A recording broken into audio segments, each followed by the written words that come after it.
Sun TV புகழ் நித்யானந்தா மதுரை ஆதீனத்தில் காலடி எடுத்து வைத்து சைவ நெறிமுறைகளுக்கு சவால் விட்டு சைவ சம்பிரதாய முறைகளை கடைப்பிடிக்காமல் மதுரை 293வது ஆதீனமாக 1 கோடி கொடுத்து பட்டம் சூட்டிக் கொண்டதுமே வருமான வரித்துறையினர் தங்க கிரீடம் 1 கோடி ரூபாய் பாதகாணிக்கை பற்றிய வரலாறுகளை தெரிந்து கொள்ள மதுரை ஆதீனத்தில் தங்கள் சோதனையை தொடங்கினார்கள். அது பற்றிய பத்திரிகைகளில் வந்த செய்தியை உங்களுக்கு சொல்லுகின்றேன். மதுரை ஆதீன மடத்தில் வருமான வரித்துறையினர் 5/5/2012 அன்று 6 மணி நேரம் சோதனை நடத்தினர். முக்கிய ஆவணங்கள், வங்கி புத்தகங்களை கைப்பற்றினர். நித்யானந்தாவிற்கு அணிவித்த தங்க கிரீடம், அவர் மடத்திற்கு வழங்கிய 1 கோடி ரூபாய் போன்றவை குறித்து ஆதீனத்திடம் விசாரணை நடந்தது. இதன் பின்னணியில் திமுக மத்திய அமைச்சர் பழனி மாணிக்கம் இருப்பதாக நித்யானந்தா தரப்பில் குற்றம் சாட்டப்பட்டது. மதுரை ஆதீன மடத்தின் 292வது சன்னிதானமாக அருணகிரிநாத சுவாமிகள் உள்ளார். பீடதி ஆசிரம நிறுவனர் நித்யானந்தாவை 293வது சன்னிதானமாக ஆதீனம் முடிசூட்டினார்.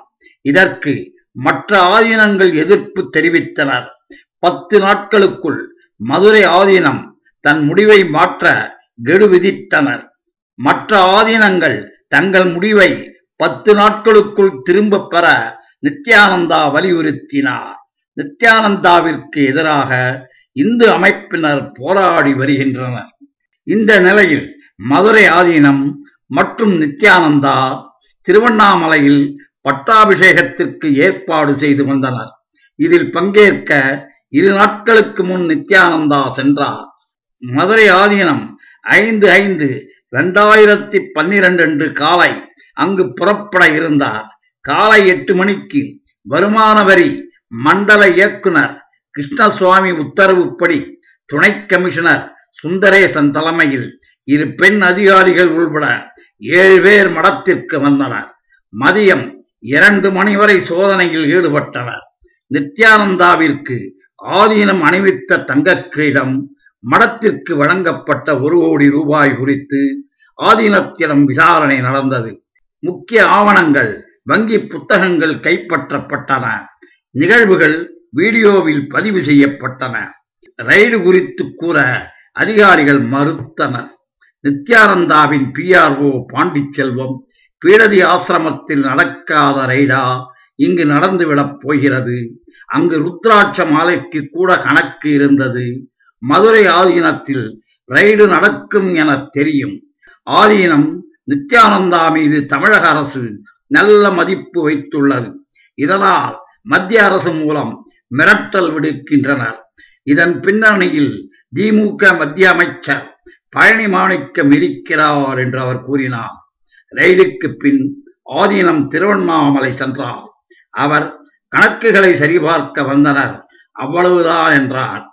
மடத்தில் ரைடு நடந்ததால் காலை மதிய அன்னதானம் மற்றும் உச்சிக்கால பூஜை நிறுத்தப்பட்டது.